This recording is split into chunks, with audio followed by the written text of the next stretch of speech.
has given me everything, and more than all, it has given me immense satisfaction. There are huge good things which have happened in the last 60 years, but many bad things have happened.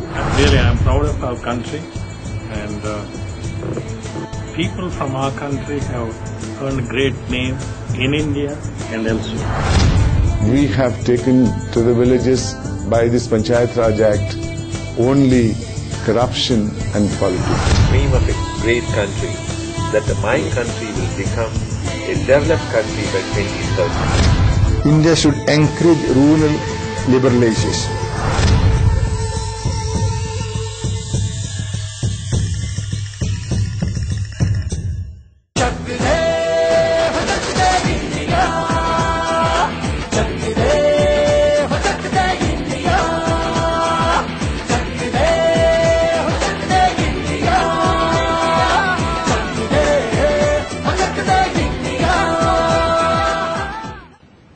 I'm Wing Commander Arijit Ghosh. I have just retired from the Indian Air Force after spending 25 years with them. I've been a sportsman right from my childhood days and basically a cricketer. I started playing cricket at a very young age and continued to do so for almost 20-25 years. During which time I represented the state schools team and then graduated to the university team and the university zonal team, and then subsequently, of course, the state under 22 teams, and after joining the Indian Air Force I played Ranji Trophy for the services team for almost 5 years. So with that background, I have been associated with sports in one way or the other for a very long time, over the last 25 years now. And I've seen a lot of sports events, I've been a part of a lot of sports teams, and where we have been dealing with sportsmen and the people associated with sports, the sports administrators.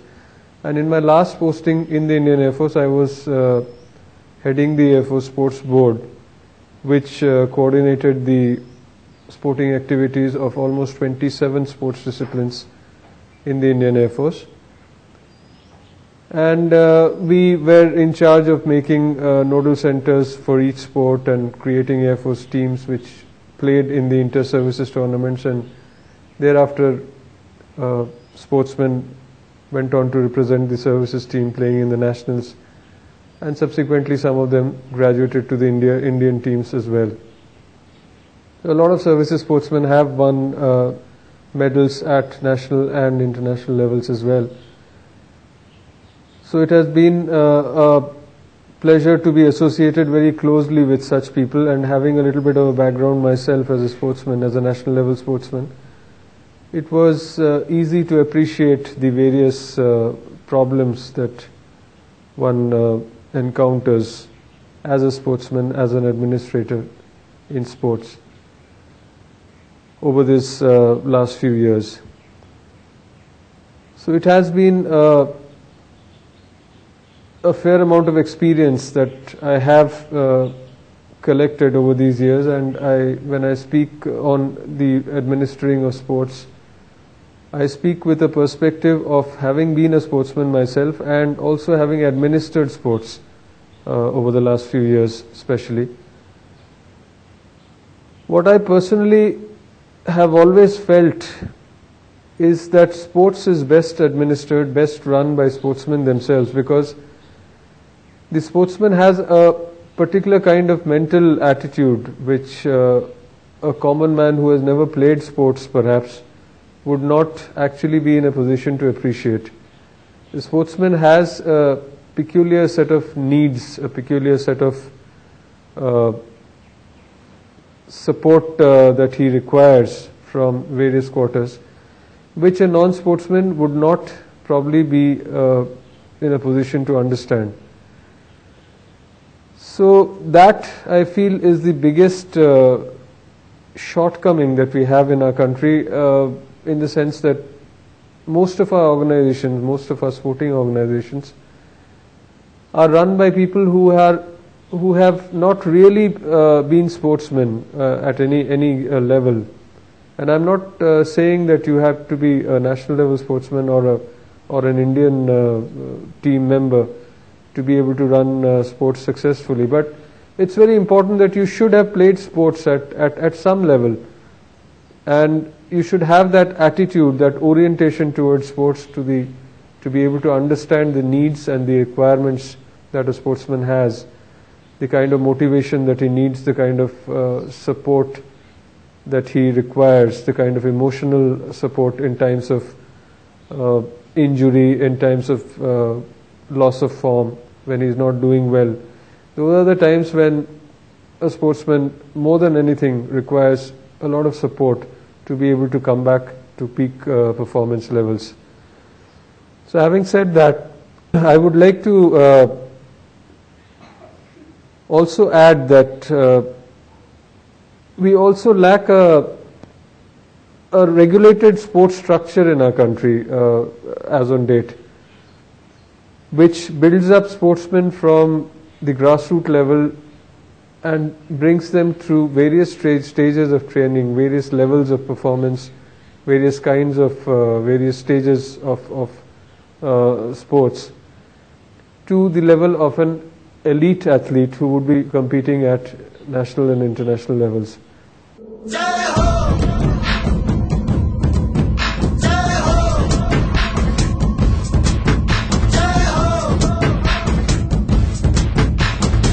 आजा आजा जिंद शामी आने के तले, आजा जरी वाले नीले आसमाने के तले, जय हो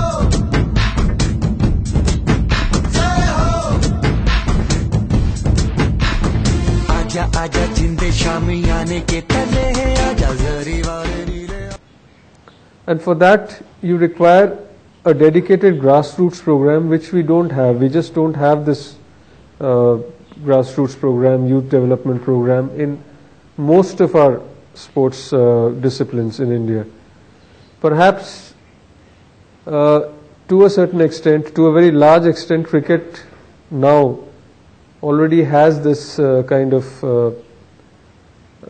setup in place, where a young cricketer, as young as maybe 12 years or 14 years of age, is recognized, is picked up and brought to training academies where they get specialized training, specialized coaching, specialized diet, physiotherapists looking after them, building up their physical structure, looking at the various needs physically, technically, from the point of view of the diet, everything being coordinated, and slowly this child, who maybe joins at the age of 10 or 12, is taken through various stages until he graduates to become an elite athlete at the age of about 18 to 20 years of age.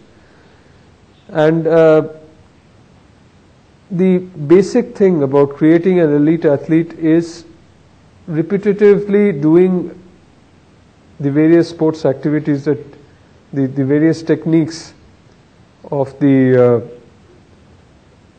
activities that you need to do to become an elite athlete. So if you're talking about a cricketer, you need to, if you're a batsman, you need to learn the basics of batting first. You need to learn how to play a forward defensive shot and then maybe move on to the more attacking strokes, both on the front foot and the back foot. So all these things are basically repetitive in nature. You need to repeat those activities time and time and time and time again until you reach a level of perfection where you can do it with your eyes closed, even under extreme pressure in an international match or pressure situation. So that is the kind of time that you need to invest in the making of an international athlete. It is said that you need at least 10,000 repetitions of a particular skill to be able to master it and to be able to do it under pressure situations in a match environment. So that obviously means a lot of time The coaches, the administrators need a lot of time with the young sportsman to groom him to elite levels. So I personally feel that at least a period of 7 to 8 years minimum is required to make a sportsman reach elite levels from beginner status. Now, this is there. This system is already there in most of the developed countries as far as sports is concerned. But as I said, in our country, it is still not really in place, except for maybe games like cricket, where you have the age group tournaments starting from say under 14, under 16, under 17, and then you have something like the National Cricket Academy in place, where these selected children who have done well in their age group or respective age group tournaments go to, and they train under elite coaches and are exposed to nutritionists and dietitians and physiotherapists and other sports scientists who slowly build them up over a period of time. And these boys smoothly progress from one level, one age group to the other till they reach elite levels. Now, this is not so in the other games. Maybe to a certain extent even football has started this now. But in the other games, I really don't see this kind of a initiative, this kind of a system in place. And which is why we don't have enough number of people achieving international medals for us, in spite of being such a large country.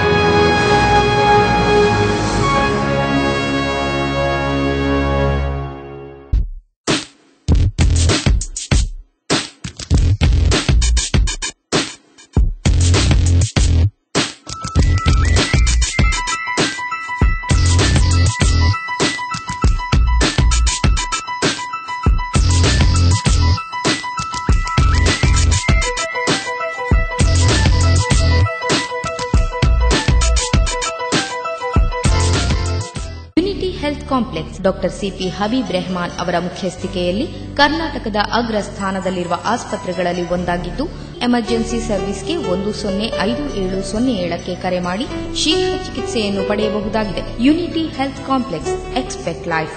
An ISO 9001-2000 certified hospital, Falli Road, Mangalore. Guhantara, a new world under the earth created with human imagination and creativity. A perfect cave living model with all modern amenities to relax and to recreate. The first and largest cave resort in India, spread under 3 acres of land with playgrounds on top of it. Guhantara is beyond your imaginations, an ambience which existed 5,000 years ago, presented to you with modern facilities. Once you come in Guhantara, never goes out of your memory. Guhantara, Kanakpura Road, Bangalore.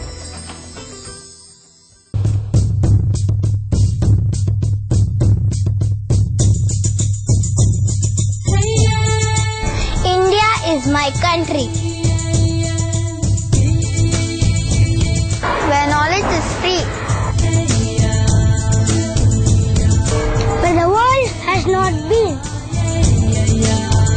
broken up into fragments by narrow domestic walls. Into that heaven of freedom, my father, let my country awake. I love India!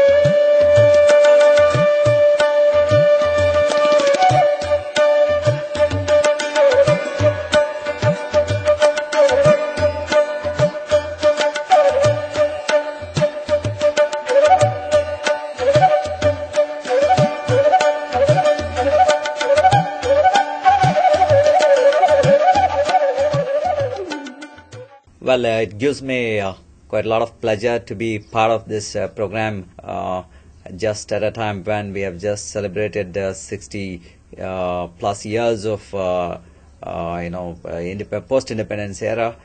This country has been facing a lot of challenges in almost all sectors, and at a time when the entire global economy is opening up, and just around that time when the President of the United States of America has visited India, and new challenges this nation has and the whole world has to make this humanity a viable existence. Now, I would be speaking more on the sector related to agriculture, which has been contributing so heavily, providing employment for millions of people in this country. I must really impress upon you that this is a nation which has more than, say, 5 lakh villages, and about 60% of them are hugely dependent on agriculture as an occupation. And as you understand, this field of agriculture depends a lot on the natural factors, the rain, and also the quality of the soil that you have, and also various other environmental factors like humidity, like the sunshine and whatnot. I think it depends on a number of factors. Apart from this, well, you have a nation which has got a huge population of almost a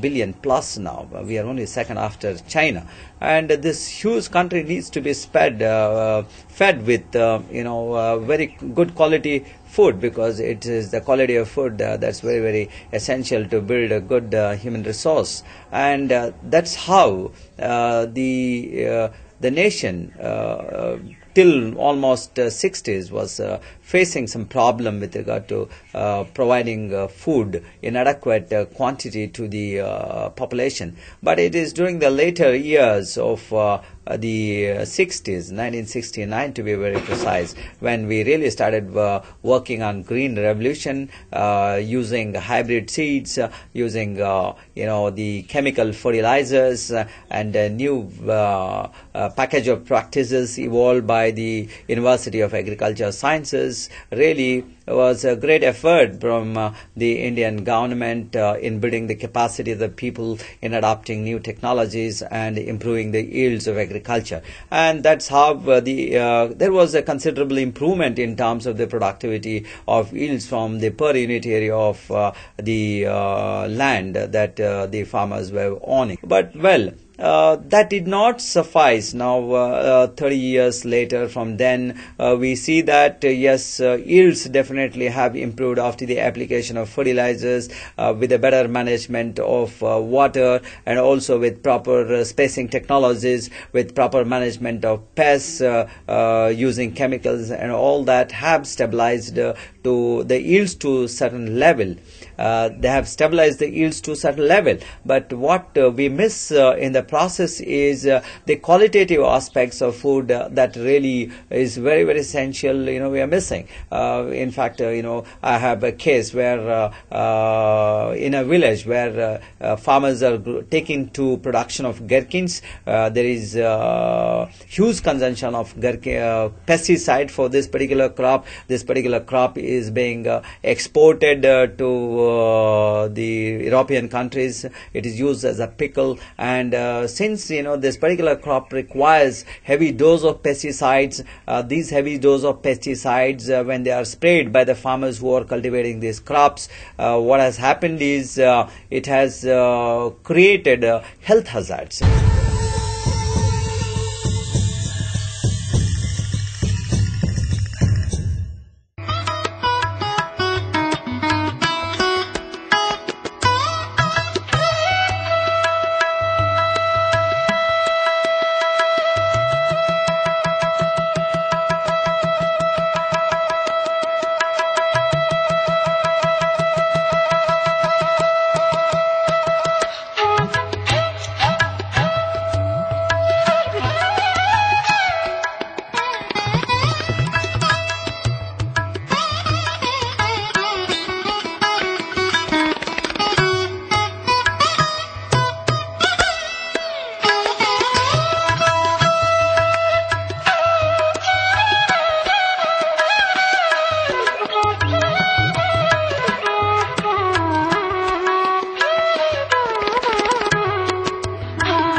When we were looking at the way agriculture progress has taken place in this country from 69 onwards, we have seen the extensive use of chemical fertilizers. We have used improved seeds. We have also used better water management practices like maybe sprinkler irrigation or drip irrigation, and maybe better package of practices evolved by the agriculture universities. Well, we achieved progress to certain extents in terms of meeting the food grain requirements and vegetable requirements of our country. But then it has not come at, it has come with certain costs. For example, the heavy consumption of pesticide has led to the residues into these agriculture commodities, and well, they have a lot of side effects that we see. And in most of the villages, we see lots of patients suffering from cancer, where, especially in crops where, like gherkins, they are these crop is not consumed in the country, but yet it is an export commodity where pickles are exported from a number of organizations, especially in the state of Karnataka. There are more than 27 companies which are in the export of gherkins. So what has happened is the excessive consumption of pesticides, indiscriminate use of pesticides has led us to a level of disaster, which I must say causing detriment to the health of the children, women, and as well as men. So this in turn is going to have a huge impact on the population. We are not going to have good quality population in the coming years, and you must understand the responsibility as a nation of this country, where we have more than 50% of the population less than 25-year-old. Much of a younger generation doesn't know about the qualitative aspects of this food consumption. So this is perhaps in the coming years we're going to have not a very healthy population itself. So therefore it is a very challenging situation at this country for the governments to find out appropriate policy decisions. And well, indeed, there are certain states which have taken progressive steps, like the state of Karnataka, which has gone all out to popularize, promote the organic cultivation of crops, I must say. And well, there are quite a number of organizations which are working in these areas. Maybe private companies like Era Organic is working. Agriculture universities have developed new wings of departments which are closely working on organic farming practices. And there are individuals in their individual capacity promoting the natural farming, like Subhash Palekar, and many of the institutions like Art of Living promoting Rushi Krashi. These have been followed. There's tremendous contributions made in securing good quality food for the population. But anyway, I must say that Indian agriculture at this point of time is at crossroads, and huge effort is required from different sectors. Maybe I think the schools have to play a prominent role, the housewives associations have to play a prominent role, the organizations have to a prominent role, the universities and institutions have to play a more responsible role. More of the public institutions should mobilize opinion for going in for quality food, and the government has to positively respond by creating appropriate policy environment, so that level playing field is created for all of them, and there is churning out of better ideas in producing quality and healthy food for the millions in this country to consume. And that's, I think, the prime responsibility of the agriculture sector now. And at this point of time, I must say that not due respect is given to the use of water and also management of the soil. And these two areas, in fact, there are a couple of projects working like Sujila, which has been supported by World Bank, and also Jala Samvardhana Yojana Sangha, which is working with the support of the World Bank funds. They have tried to a certain level in building the capacity of the farmers in understanding how important it is to manage water, how important it is to manage soil, because if today you do not have water, if you do not know how to manage your soils, perhaps the entire agriculture of this nation is at stake.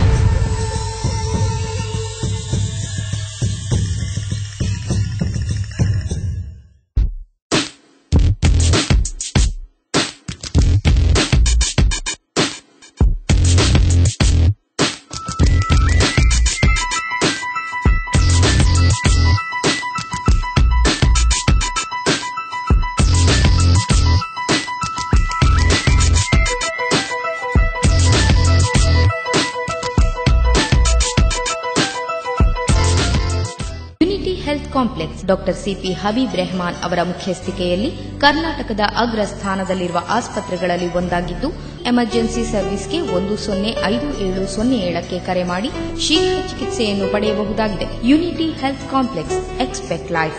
An ISO 9001:2000 certified hospital, Falni Road, Mangalore. Guhantara, a new world under the earth created with human imagination and creativity. A perfect cave-living model with all modern amenities to relax and to recreate. The first and largest cave resort in India, spread under 3 acres of land with playgrounds on top of it. Guhantara is beyond your imaginations, an ambience which existed 5,000 years ago, presented to you with modern facilities. Once you come in Guhantara, never goes out of your memory. Guhantara, Kanakpura Road, Bangalore.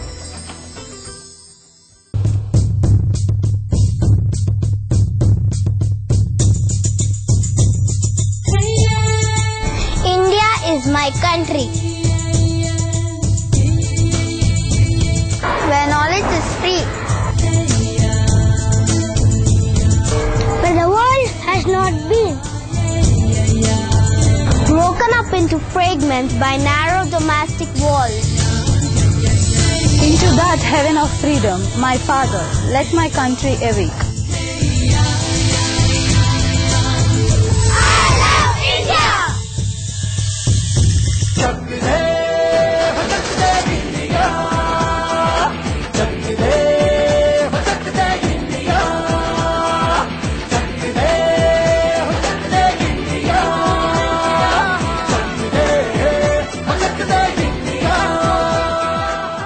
The other thing which is a part of this problem is that although we are a very large country, we have a huge population, but not all of them are playing sports. In fact, a very minuscule proportion of that population is actually playing sport, and serious sport for that matter. Maybe just about 2% or 3% of the population is actually has the access to these kind of sporting facilities where they can come up from beginner levels, from the initial levels to elite levels. Now this is something which actually negates the population that we have, because the final pool of talent from where you get to choose your sportsmen is actually very limited in our country. Maybe in a small country like say England, they have more people playing sport than in a country like India, which has such a vast population, because a very large portion of our population is not actually exposed to the kind of facilities, the kind of coaching and training and sports infrastructure needed to create sportsmen. So actually speaking, even though our country is very large and we have a large population, there's a very small portion of it which is actually playing sport, and in those terms we are actually smaller than small countries like England or Wales or name any of these European countries, where almost 100% of the population is exposed to the kind of sporting infrastructure that creates elite athletes or elite sportsmen. So that is another major problem. So we need to rope in more people to play sport so that we have a larger talent pool available to us to select teams which would then go on to become the sportsmen who would represent the country at national and international levels. Now for that to happen, we again need what is known as a youth development program starting from the grassroots level, where you have talent scouts going around all over the country. You have tournaments starting from as early as say under 8, under 10, under 12, and these talent scouts pick out the children who are performing well at these tournaments, get them to sporting academies where facilities are available, where the infrastructure is available, and then slowly you put them through various levels, various age groups, various different kinds of training programs, until they reach the level where they can represent the country internationally. Now, these kind of programs are already in place in most of the developed countries. I can give an example of Switzerland, where we took a school's football team in 2009, and we went to a football club called the Grasshopper Football Club, which had 20 football fields in their sports complex, and they had teams ranging from under 8 to under 20. They had age groups from under 8 to under 20, and each of these teams of each age group had its own ground, had its own coach, had its own physio and the associated facilities. Apart from this, so obviously a child who joins that club at the age of 8, he moves on to under 9 the next year, or under 10 or under 12, and finally he moves to the under 20 team, which is the semi-professional team, and then he becomes a full-fledged professional playing football in Europe. So that is the kind of system that we need to create footballers who would match up to the levels which we see in the World Cup or the European Cup and the English Premier League, etc. So all these footballers have been training with coaches, have been exposed to the best of sporting facilities for a period of almost 10 to 12 years. So the finished product that we see on television nowadays is one which has gone through rigorous training for 8, 10 or 12 years. Now obviously his skill levels, his fitness levels, his mental orientation towards the game would be a lot different from a person, from a sportsman, from a footballer in India who's probably just played for 1 or 2 years at that level, or been exposed to those facilities for just 1 or 2 years. So that is something which we lack. This youth development program, starting from a very young age, building up to an international athlete or a sportsman, is something that we lack totally in India. That is just one aspect of it. Now, you can't create a sportsman in isolation. Now, if a small child comes to you, you have to give him schooling facilities as well, so that there is an all-round development which takes place. In addition to his sports, in addition to his to the game that he plays, he also goes to school. He also progresses through his various classes, academics, so that when he finally graduates as a sportsman or as an individual also, he has had a holistic upbringing, in the sense that he has had his education and he's also been exposed to the best of facilities and coaching in sports.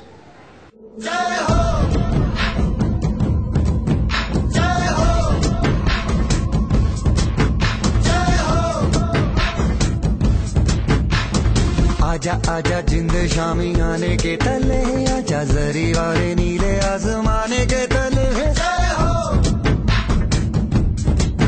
जय हो, आजा आजा जिंद शामी आने के तले, आजा जरी वाले नीले. So that is something which again is very rarely available in our country, and even if we have some coaching facilities available somewhere, we don't have schools associated with them where these children could be sent to and maybe groomed academically as well as in sports.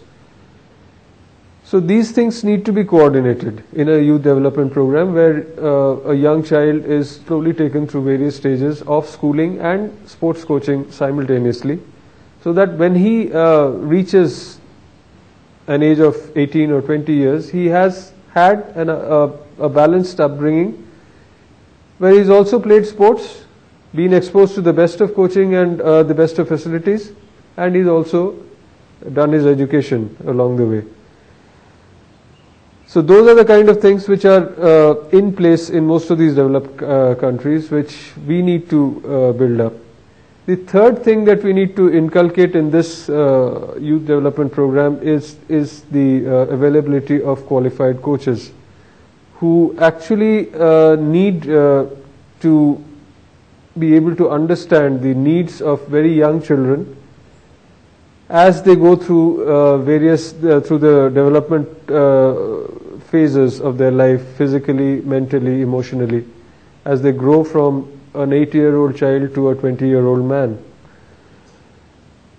Unfortunately, again, we have very few coaches who would be able to understand this kind of a psychology, as well as be able to impart the necessary coaching at different levels of physical development. So that professionalism also needs to come into our coaches, where probably again we don't have enough people who are qualified to impart that kind of coaching.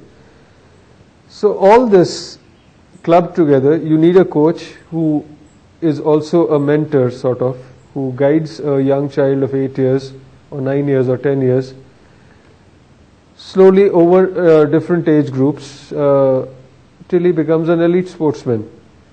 And during that period, as I said, there would be a lot of development taking place in the child, physically, mentally, and as well as in his academics and other related spheres. So that kind of mental orientation, not many Indian coaches have, unfortunately. Plus, many of our coaches are still rooted in the old school of coaching, where when you come to the ground, you're told to run 10 laps of the ground first, and then maybe, get into your sporting activity. But the modern method of coaching is entirely different. You don't need to run 10 laps, because basically it all depends on what sport you're playing, what is the kind of physical effort that is required to play the sport that you're playing. So that your physical workouts, your physical activities need to be geared towards that specifically. So most of it is very scientifically planned, the physical development is looked after by the physiotherapists. They have strength and a movement assessment program which they carry out initially to decide what a child needs initially to develop into a top-notch sportsman. And thereafter, once having done that screening initially, they would take him through various exercises, through various kinds of training programs to ensure that he reaches that level of development. Similarly, the coaches, they have technical drills to teach various skills, where you actually do a skill repetitively, time and time again, till you master it. But the skill is broken down into different parts, small parts, and the young sportsman gets to learn the simpler parts first. Once he masters those simple aspects, then he graduates to the slightly more difficult parts of that skill. So this kind of scientific progression is something which is basically required amongst our coaches, which not many of them have at this stage. But as I said, in some games like cricket, football to a certain extent, tennis now, these things are, this kind of professionalism in the coaches is coming in slowly. Cricket, as I said, it's already in place because we have this National Cricket Academy at Bangalore, and we have a proper full-fledged coaching program in place, right from the youngsters till the people who are playing for India. But in most other games, we don't have this kind of a developmental program in place, and we need it definitely in case if we are to produce international athletes who are going to win medals for us at various international competitions.